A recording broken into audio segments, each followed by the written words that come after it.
Hi YouTube, Watchify here. Thought I'd upload a video on the topic of watch modding and whether or not it makes sense. And this is purely my opinion, of course. On the table I have some of the watches in my collection that I've modded over the years. Some are simple mods like replacing the crystal or bezel insert, and some are more involved like swapping out the movement and crown. So first off, I've heard it said that if you have to mod a watch, you probably shouldn't have bought that watch in the first place. It is true that modding a watch adds a significant additional cost to a watch, especially if you have someone else do the work. Even if you do your own mods, you have to purchase your own tools such as a crystal press, a case opener, and other basic watch tools. Here are some of the basic tools I'm referring to. First off is a crystal press. I got this one off of Amazon. It wasn't very expensive, but you will need this to pop out the old crystal and insert the new one. You'll also need a case back removal tool similar to this one. This one's adjustable. Also bought it online. It's been working pretty good for me. And to hold down the case while you remove the case back, you'll need something like this to hold it securely. I also had this air puffer to try to blow out any dust while I'm working on the watch, and then also Radico for handling of very small parts and also trying to remove smudges and dust particles. Here's an example of a pretty basic watch toolkit that I got online. It comes with some useful tools in here like a spring bar removal tool, tweezers. It has a link removal tool here that I use pretty often. You need something like this to push out the pins on the links of metal bracelets when you want to adjust the size. There's other things in here that I don't use that often, but it's nice to have them. This kit here wasn't that expensive at all, and I know there's a lot of different ones available. This tool is to push down the hour and minute hands when you're working on replacing a dial, for example, or a movement. Of course, most of the costs involved in watch modding is going to come from the parts themselves. For example, bezel inserts run about $35 to $45, and replacement crowns cost about $30. Sapphire crystals run around $45. And there are many other parts involved with modding, and each have their own costs. And although not really considered modding, if you wanted to upgrade the bracelet to a better one, those can cost $70 to over $100 depending on the type of bracelet you're looking for. So back to the question of whether you should buy a watch and mod it, or rather than that, just look for a watch that has all the features that you would want. On the left is a Seiko SKX007, which is heavily modded, and on the right is a Phoebos Wavemaster that I recently got.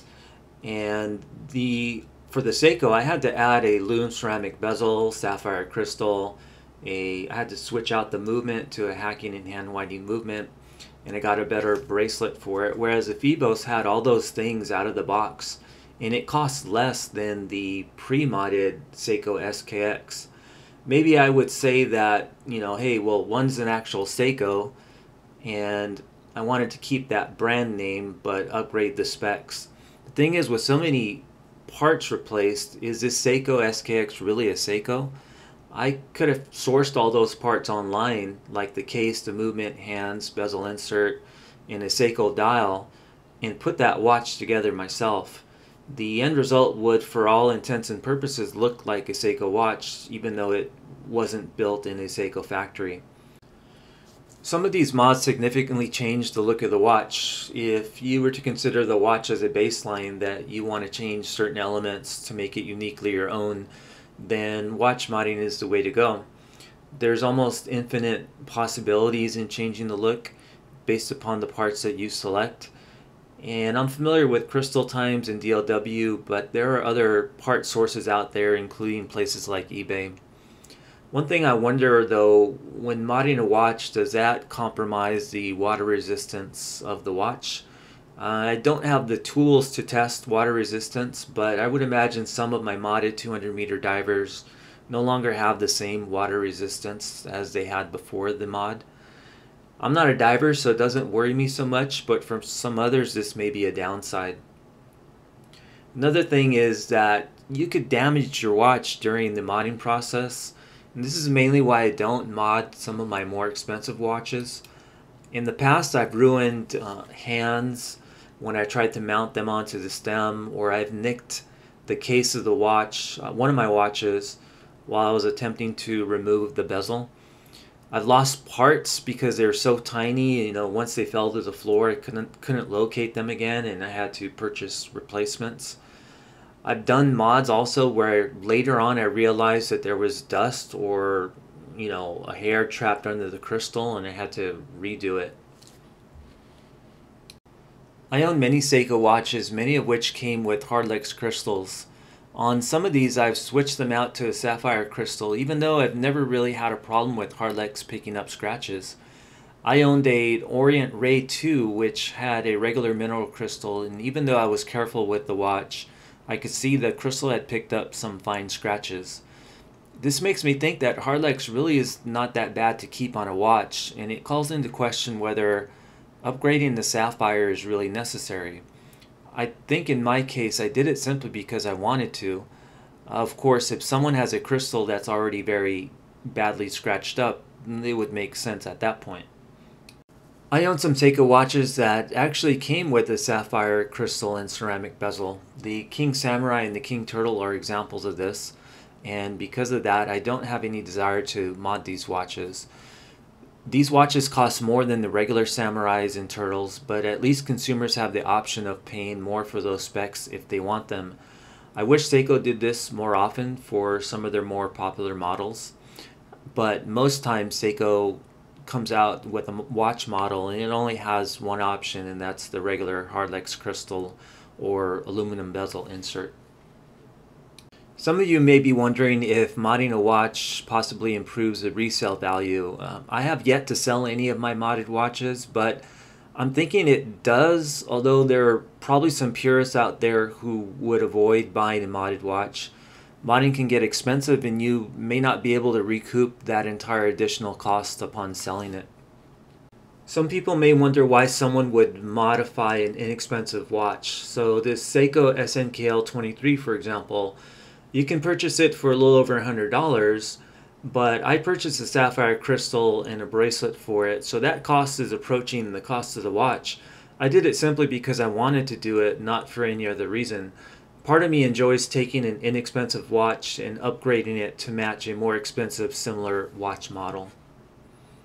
Some of you may be interested in watch modding but are thinking it's too difficult. I thought that too. I watched many watch modding videos on YouTube and thought it took a special skill to even do the more basic mods. Once I started doing my own though, I learned that it's not as difficult as I thought it would be. So I think that if I can do it, I think most other people can do it too if they really wanted to.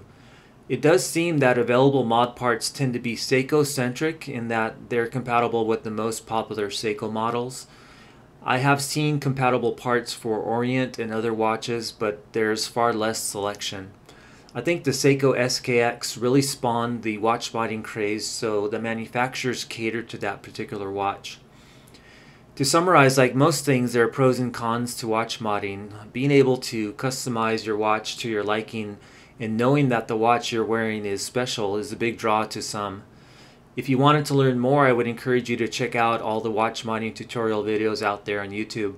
I learned a lot from the Loomshot channel, but there's tons of others. So that's it for this video. As always, if you found it interesting, feel free to like or subscribe, and I'll try to upload more watch related content soon. Until then, thanks for watching.